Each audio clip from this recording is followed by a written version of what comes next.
বিসমিল্লাহির রহমানির রহিম ইন্নাল হামদুলিল্লাহি ওয়াসসালাতু ওয়াসসালামু আলা রাসূলিল্লাহি ওয়া আলা আলিহি ওয়া সাহবিহি ওয়া সাল্লামা তাসলিমান কাসিরান মাজিদান ইলা ইয়াউমিদ্দিন আম্মা বাদ। আসসালামু আলাইকুম ওয়া রাহমাতুল্লাহি ওয়া বারাকাতুহু।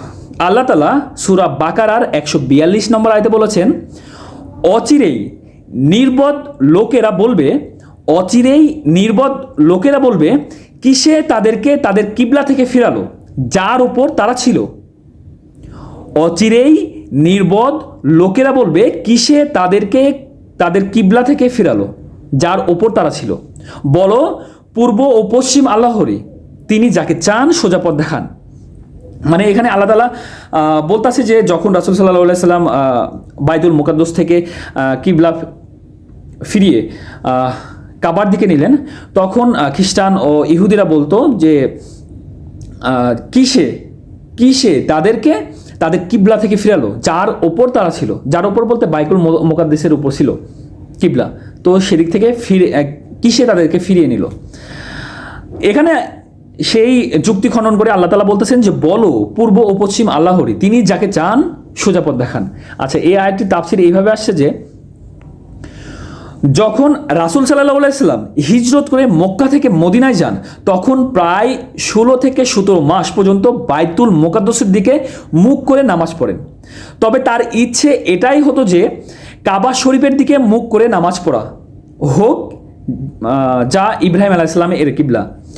আর এর জন্য তিনি দোয়া করতেন এবং বারবার আসমানের দিকে দৃষ্টিপাত করতেন। শেষ পর্যন্ত মহান আল্লাহ কিবলা পরিবর্তন করে দিলেন। তা দেখে ইহুদি ও মুনাফিকরা হাঙ্গামা শুরু করে দিল। অথচ নামাজ আল্লাহর এক ইবাদত, আর ইবাদতে আবেদ মানে ইবাদতকারীকে যেভাবে নির্দেশ দেওয়া হয় সেভাবে সে করতে বাধ্য। কাজেই যেদিকে আল্লাহ ফিরিয়ে দিয়েছেন সেদিকে ফিরে যাওয়া তার জন্য জরুরি ছিল। তাছাড়া যে আল্লাহর ইবাদত করা হয়, পূর্ব পশ্চিম সব দিক তার। অতএব দিকের কোনো গুরুত্ব নেই, প্রত্যেক দিকই আল্লাহর ইবাদত হতে পারে। কেবল শর্ত হলো সেই দিকটা নির্বাচন করার নির্দেশ যেন আল্লাহ দিয়ে থাকেন। মানে আল্লাহ যদি নির্দেশ দিয়ে থাকেন, ওই দিক আপনি কিবলা করে নামাজ পড়তে পারবেন।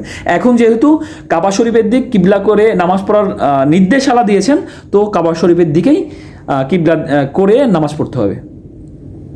আচ্ছা, কিবলা পরিবর্তনের এই নির্দেশ আসরের সময় আসছিল। যে নির্দেশটা দেওয়া হয়েছিল কিবলা পরিবর্তনের, এটা আসরের নামাজের সময় আসছিল। এই জন্য আসরের নামাজ সর্বপ্রথম কাবা শরীফের দিকে মুখ ফিরিয়ে পড়া হয়। সবাইকে বোঝার মতো তৌফিক দান করুক এবং আল্লাহ রাসূলের মাধ্যমে যা পাঠিয়েছে তা গ্রহণ করা এবং তারপরে আমল করা তৌফিক দান করুক। সবাই 5 ওয়াক্ত নামাজ পড়বেন, নামাজের দাওয়াত রইল। সবাই ভালো থাকবেন, আল্লাহ হাফেজ।